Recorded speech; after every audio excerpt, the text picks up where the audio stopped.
जवाब तो देना होगा। मैं आप सभी का स्वागत है। मैं हूं डॉक्टर अवधेश मिश्रा। छत्तीसगढ़ और धर्मांतरण ये एक ऐसा विषय है जिस पे पिछले कई सालों से लगातार चर्चा हो रही है। समस्याएं बढ़ती गई एक पहलू के आधार पे, समस्याएं विकराल होती गई दूसरी पहलू के आधार पे। धर्मांतरण को लेकर कानून बनाने की मांग की गई क्योंकि मध्य प्रदेश और उड़ीसा जैसे पड़ोसी राज्यों में कानून है, लेकिन इन तमाम चीजों के बीच धर्मांतरण मतांतरण को लेके जो राजनीति में तलवारें खींची, वो तलवारें अब समाज में भी खींची हुई नजर आ रही है। अब यही वजह है कि अब लोग कहने लगे हैं कि छत्तीसगढ़ का जो डेमोग्राफी है वो बदलने लगा है। बस्तर से लेकर सरगुजा से लेकर मध्य क्षेत्र और तमाम मैदानी इलाकों में अब ये जो है खतरा जिसे बताया जा रहा है जो है बहुत आया होने लगा है। आज इसी विषय पर चर्चा करेंगे, लेकिन उससे पहले देख लीजिए ये खास रिपोर्ट।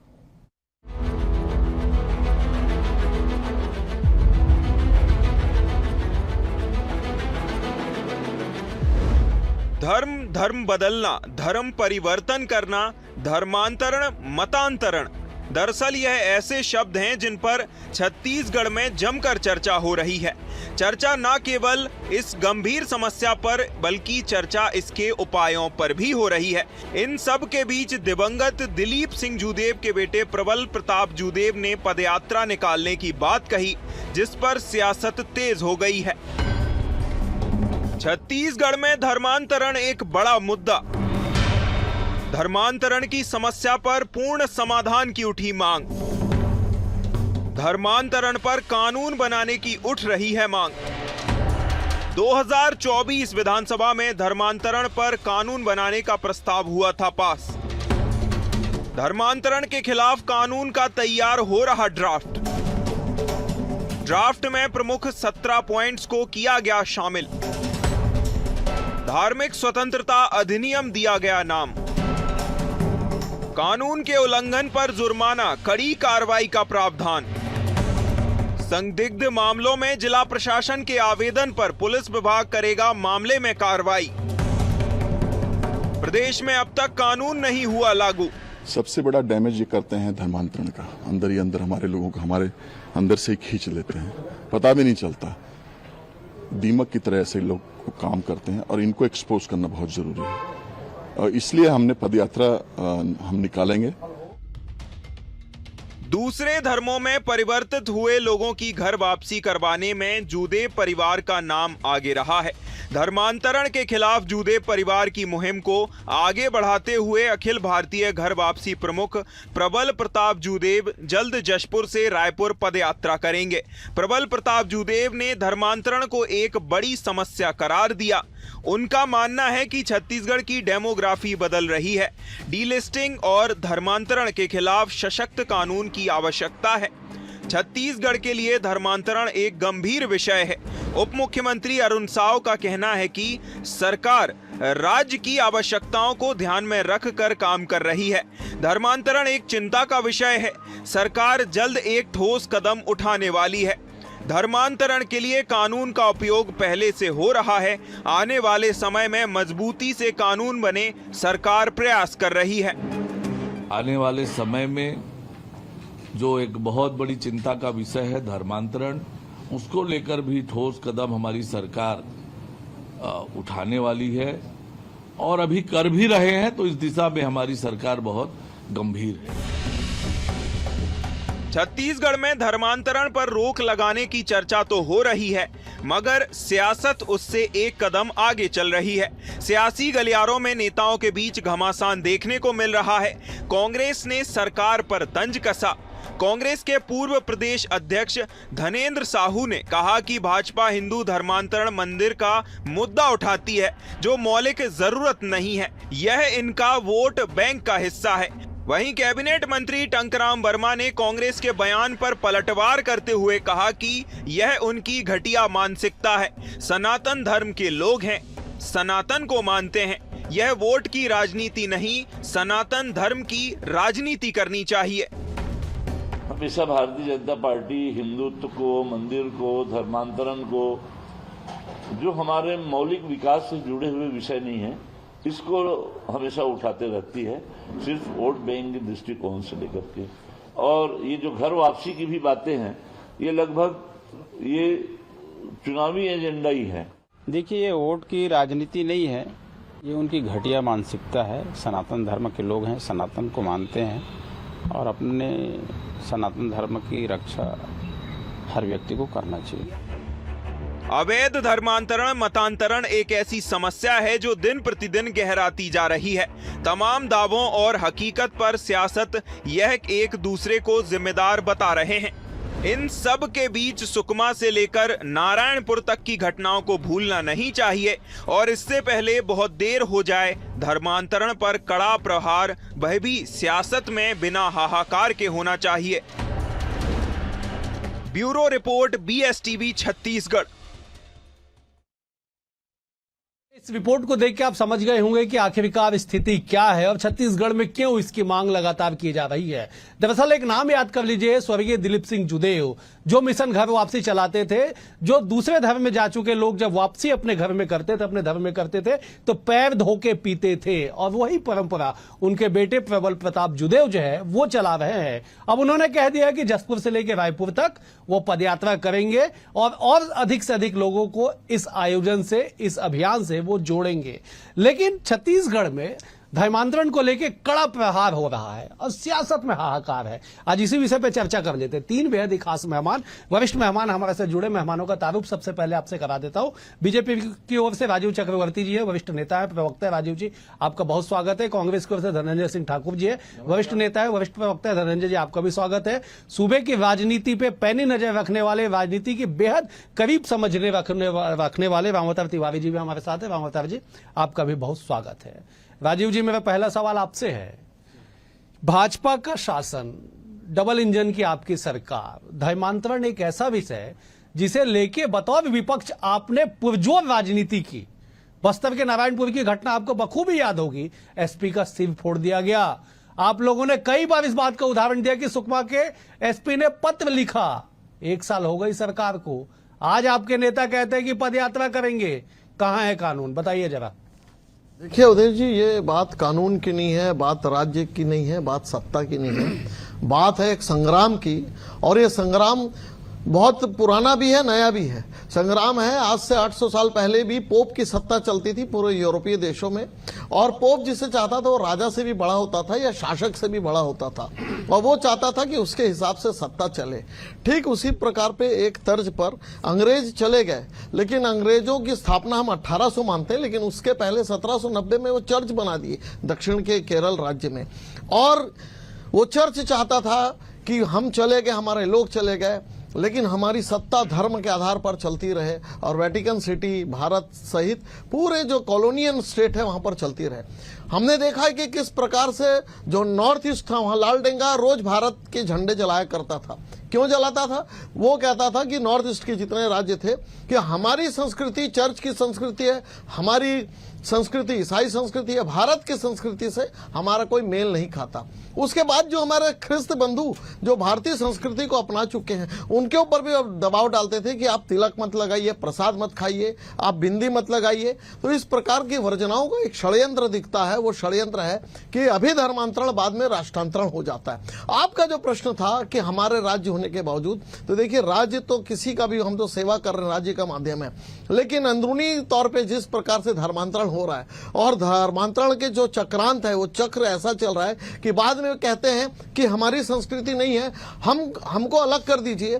और ये संस्कृति से अंदर में एक सिविल वॉर की एक साजिश चल रही है जिसमें डीप स्टेट से लेकर सोरोस सब कोई शामिल है। अब इस क्रोनोलॉजी को समझने के लिए राजीव जी मत समझाइए क्रोनोलॉजी। आपको पता है विश्व में कितने देश हैं? 195। केवल 2 देश ऐसे हैं जो संयुक्त राष्ट्र के सदस्य नहीं है। आपको मालूम है कौन कौन से दो देश है? वेटिकन सिटी और दूसरा फिलिस्तीन है। वेटिकन सिटी के प्रमुख कौन है? पोप है। आपको मालूम है कितनी जनसंख्या वेटिकन सिटी की? 794 लोग मिलकर पूरे दुनिया पे राज कर रहे। क्या आप इतिहास मुझे बता रहे? क्या आप कालचक्र की बात कर रहे? मैं आपसे सीधा सवाल पूछ रहा हूं राजीव जी, कब इस पे कानून बनेगा ये बताइए ना। हमें भी पता है केरल में उनके संत थॉमस आए थे, मैं नाम भी आपको बता देता हूं। 4वीं शताब्दी में सबसे पहले अगर बात कर ली जाए राजीव जी, मैं आपको बता देता हूं इतिहास कि कौन सबसे पहले यरूशलेम से शुरू हुआ। ये पूरा कहानी है जो भारत के बस्तर से लेकर सरगुजा तक में फैल चुका है। बताइए ना कहां है कानून? क्यों पड़ोसी राज्य में आने के बाद क्यों नहीं छत्तीसगढ़ में आए? इसमें सरकार का नियंत्रण कानून तो साथ आएगा, लेकिन वो केवल एक टूल्स है। असली लड़ाई है कि हम धर्मांतरण को रोके, और रोकने के लिए कानून के अलावा अगर हमें जरूरत है पदयात्रा की, धर्मांतरण जो घर वापस आ जाएं, जो हमारे बंधु चले गए थे उन्हें वापस अपनी मुख्य धारा में लाए, भारत की संस्कृति में लाए, सनातन संस्कृति में लाए, हिंदू सभ्यता में लाए। यानी सब कोई जो हम पहले की तरह एक थे, हम सब जाति पाति भूलकर। अब ये जो षड्यंत्र चल रहा है इसका एक रास्ता यही है कि हम सामाजिक जागृति लाए, और सामाजिक जागृति लाने के लिए जुदेव जी एक प्रयास कर रहे हैं। उनके पिताजी ने एक प्रयास किया था, भागीरथी प्रयास था वो। मैं लौटूंगा आपके पास। आपने बहुत अच्छा कहा कि जात पात को भूल के साहब सामाजिक सौहार्द बना ले, सब हमारे भाई है, इस राह पे आगे बढ़ना चाहिए। आपकी जानकारी के लिए एक घटना बता देता हूं, हाल की घटना है। स्वामी अविमुक्तेश्वरानंद, नाम सुने हैं आप, जानते हैं, शंकराचार्य है वो। उन्होंने एक यात्रा निकालने की ठानी कि नागालैंड से लेकर सोमनाथ तक वो यात्रा निकालेंगे। यात्रा निकालने के लिए नागालैंड पहुंचते हैं वो चार्टर्ड प्लेन से। नागालैंड की कैबिनेट ये निर्णय लेती है कि इस व्यक्ति को एयरपोर्ट से बाहर नहीं आने देना चाहिए, क्योंकि वो यहां पे भगवा वस्त्र पहन के आया हुआ है। और जैसे ही वहां पे स्वामी अविमुक्तेश्वरानंद पहुंचते हैं, कैबिनेट का निर्णय लेके पूरा मंत्रालय खड़े हो जाता है, उन्हें वापस आना पड़ता है। इस पे मैं बाद में जवाब लूंगा आपसे। मैं धनंजय जी का रुख कर लेता। धनंजय जी, छोड़ दीजिए किस पार्टी की सरकार है, छोड़ दीजिए किसकी सरकार है, किस मत की सरकार है, इतना बड़ा खतरा और इस पे भी सियासत। आप कहते हैं कि मौलिक अधिकार में शामिल जो चीज नहीं है उसे भाजपा उठाती है। अरे मौलिक अधिकार और कर्तव्यों से परे हट के राष्ट्र की भी चिंता करनी चाहिए, क्योंकि आपके नहीं पूरे विश्व के महात्मा गांधी ने क्या कहा था कि धर्मांतरण राष्ट्रांतरण है। बताइए जरा। जैसे आपने कहा कि छोड़ दीजिए राजनीति, छोड़ दीजिए प्रदेश में किसकी सरकार है, मैं भी 10 मिनट के लिए राजनीतिक बातों से दूर हो जाता हूं।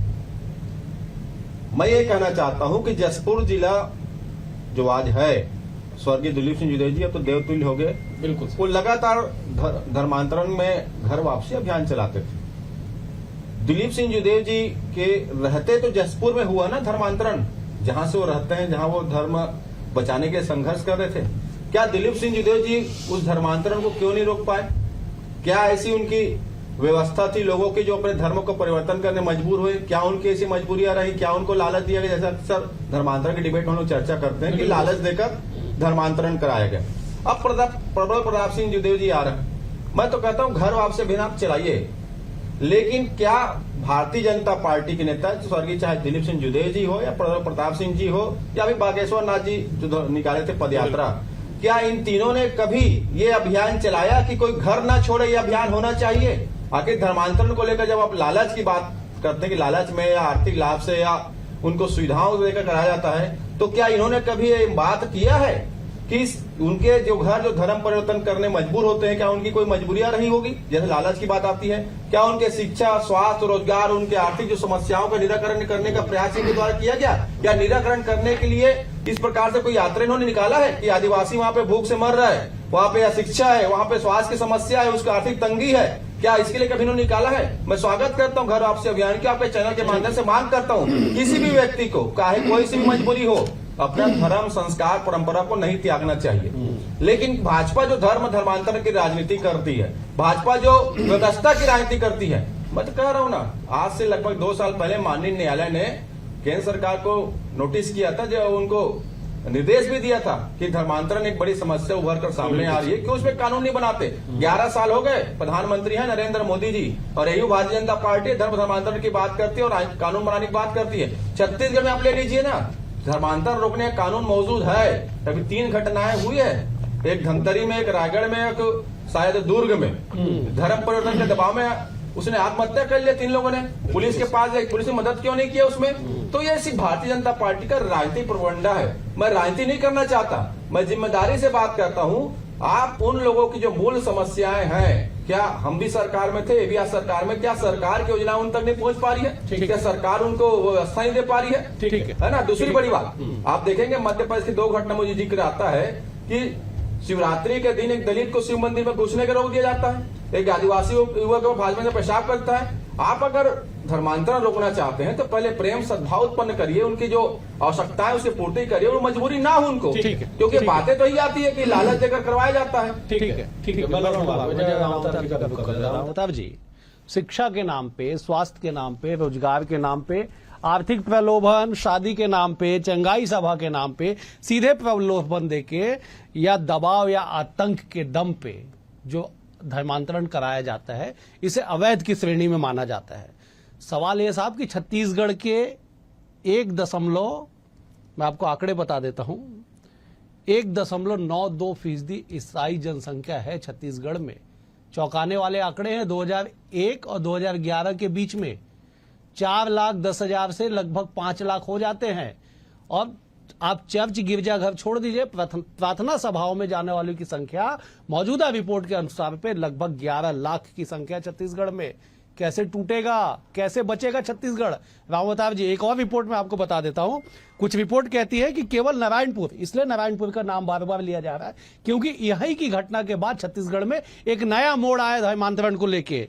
वहां पे साहब जिस तरह से स्थितियां बन रही है, वो स्थितियां बताती है कि नारायणपुर के भूमिया मोड़, तेवडुम, घूमिया बेड़ा, चिपरेल, कोहड़ा, ओरछा, गुदाड़ी ऐसे गांव हैं जहां पे 95% धर्मांतरण हो चुका है। कैसे रुकेगा, कैसे बचेगा छत्तीसगढ़, बताइए जरा। चिंताजनक बात है और राजनीति से परे हटकर इसको सोचना होगा। अगर राजनीति के तरीके से सोचेंगे और उसी अनुसार से अगर चलेंगे तो ये समस्या बढ़ेगी। अभी भी देखिए बहुत तेजी से अगर जमीनी हकीकत जानेंगे, निचले स्तर पर जाएंगे तो धर्मांतरण तेजी से हो रहा है। कांग्रेस राज में भी हुआ और भाजपा राज में भी हुआ है। राज्य से अलग हटके ये मुद्दा है। ये मुद्दा को दूसरे तरीके से हल करना पड़ेगा। जैसे कि जो लोग धर्म परिवर्तन कर रहे हैं उन लोगों को संवैधानिक जो अधिकार है वो खत्म करना चाहिए। वो अधिकार जो है केंद्र सरकार के पास है, राज्य सरकार के पास नहीं है। तो ये इसको देशव्यापी हो रहा है। तो देशव्यापी हो रहा है तो लोग क्यों अपना धर्म जो अच्छा, और ज्यादातर हिंदू हैं, हिंदू लोग ही जो है वो चाहे मुसलमान बनने का हो चाहे ईसाई बनने का, ये क्रम क्यों चल रहा है? इस पर निचले स्तर पर समीक्षा करना पड़ेगा। क्या जिन मुद्दों को आपने बताया, जिन विषयों को आपने बताया, उन्हीं वही मुद्दे हैं। अब अशिक्षित लोग हैं, कम पढ़े लिखे हैं, अभाव में जी रहे हैं, उनको सुविधाएं देने का और उनको सनातन के बारे में बताने का, धर्म की उपज बताने का, और उससे भी तरीके हो सकते हैं। उन तरीकों पे काम नहीं हो रहा है। हो हल्ला और हंगामे से अगर होना होता तो जसपुर में कब का हो जाता, क्योंकि जसपुर में जुदेव जी वहाँ के हिंदुत्व के जनक रहे हैं, लंबे समय से अभियान चल रहा है और सबसे ज्यादा परिवर्तन वहीं पर हुआ है पिछले वर्षों में।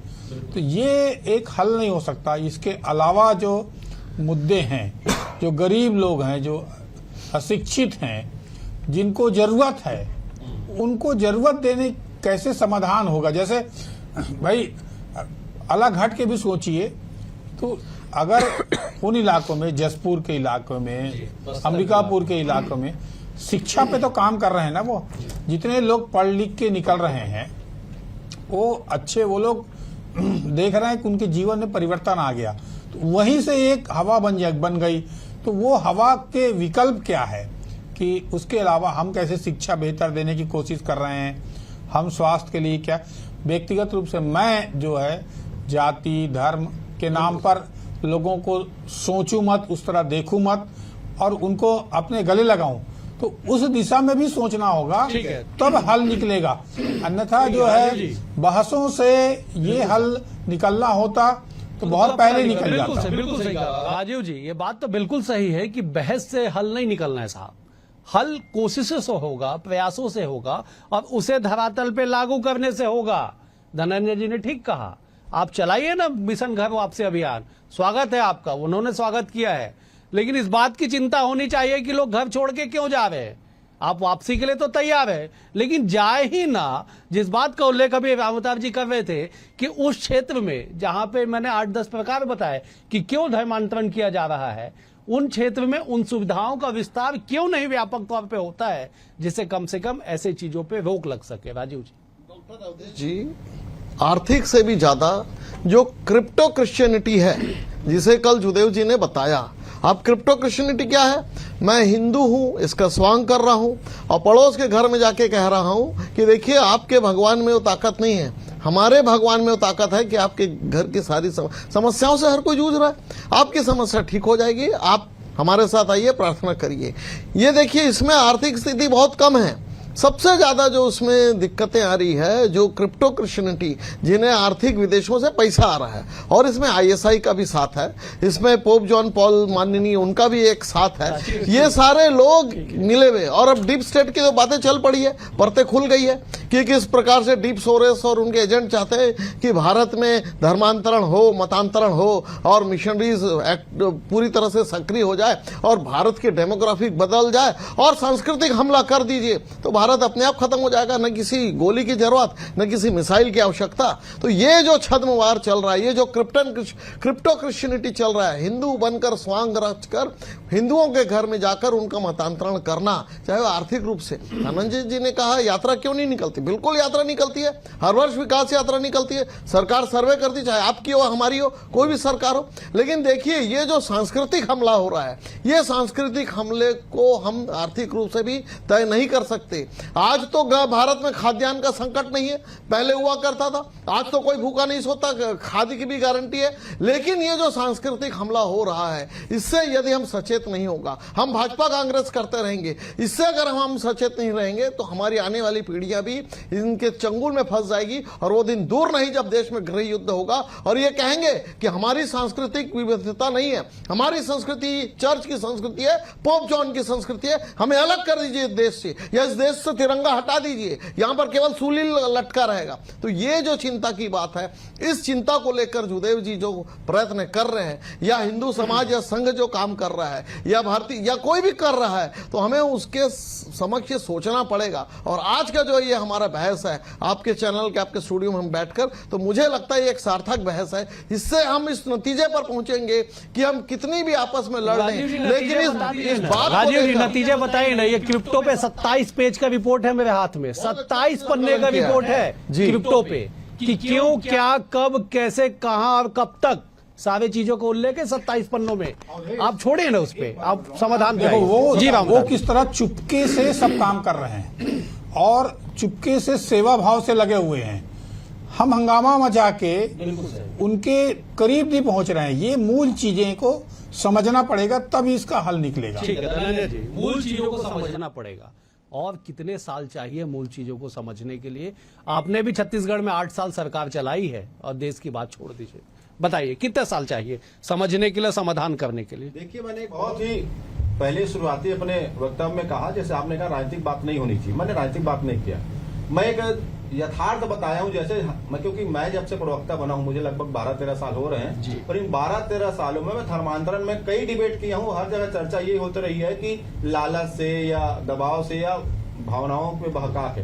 मैं ये बोलना चाहता हूं, अवधेश जी, मैंने पहले सवाल उठाया, भाई जुदेव जी, स्वर्गीय जुदेव जी जो है धर्मांतरण रोकने काम करते रहे। उस एक पॉइंट को छोड़े ना, हम थोड़ा व्यापक चर्चा कर रहा हूँ। एक अकेले जुदेव जी के पीछे मत पड़िए, पूरे राष्ट्र की चिंता, पूरे प्रदेश की चिंता कर लेते हैं। जी थोड़ा सा उस अवसर देने बोलने का, मैं गैर राजनीतिक बात कर रहा हूँ और मैं इसमें कोई भी राजनीति लाना नहीं चाहता हूँ। आज चलिए, मैं ये कह रहा हूँ कि आज इस देश का बजट 45 लाख करोड़ रुपए से अधिक है।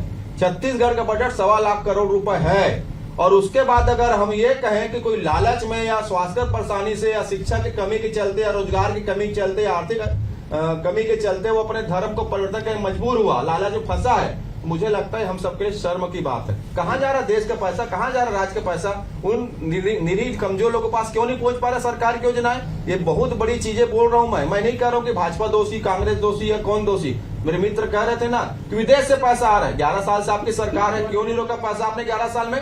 आप यहाँ बैठ के धर्मांतरण पर राजनीति कर रहे हैं, क्यों नहीं रोक पाए? ठीक है धनंजय जी, समय का अभाव है, मुझे समाप्त करना होगा। मैं जब रामअवतार जी से एक फाइनल कमेंट लेता हूँ। रामअवतार जी, ये एक ऐसी समस्या जिस पे अगर केवल सियासत होती रही तो आप यकीन मानिए आने वाले 10 साल में स्थितियां बेहद गंभीर होगी। क्या प्रयास सरकारों के ठोस कदम होने चाहिए? हालांकि धर्मांतरण में कड़ा प्रहार की बात हम लगातार कर रहे हैं, बताइए जरा। देखो, हमारे जो धर्म गुरु हैं, जो हिंदू मंदिर हैं, मठ हैं, सामाजिक संस्थाएं हैं, उनको उन बयानबाजियों से हटकर, उन चीजों से, सेवा भाव से उन लोगों के करीब पहुंचना होगा। उनके करीब नहीं पहुंचना है, उनसे हमारी दूरियां हैं। तो दूरियां में उनकी अज्ञानता है, उस अज्ञानता को हल कैसे होगा, उनको हम कैसे अपने तरफ ला सकते हैं, एक बड़ा विषय है। इस विषय को हल करने के लिए सरकार को भी पैनी निगाह रखनी पड़ेगी। जैसे बाहर से पैसा आ रहा है, बिल्कुल वर्षों से सुन रहे हैं, बचपन से हम लोग आ रहा है, रोकेगा कौन इसको, कैसे रुकेगा ये पैसा? ठीक है, रामदास जी, बेहद गंभीर चिंता है और ये चिंता का विषय इसलिए है क्योंकि भले हम इस बात का जिक्र करते हैं कि उन क्षेत्रों में क्यों नहीं सुविधाओं का विस्तार होता है जहां पे इस तरह की जो घटनाएं हैं ज्यादा घटती है, लेकिन बड़ी हैरानी की बात है कि राजधानी रायपुर में खुलेआम धर्मांतरण की शिकायतें राजनीतिक दल के लोग ही करते हैं, थाने में जाके वहां पे आंदोलन करते हैं। धमतरी के पास एक गांव है, पूरे गांव का गांव परिवर्तित हो गया और आज भी हम एक दूसरे को ही जिम्मेदार बता रहे हैं। बहरहाल आज की इस चर्चा में इतना ही। आप तीनों मेहमानों का बेहद शुक्रिया। राजीव जी आपका शुक्रिया, रावतार जी आपका शुक्रिया, धनंजय जी आपका भी शुक्रिया। कल एक और विषय के साथ होगी मुलाकात, तब तक के लिए नमस्कार।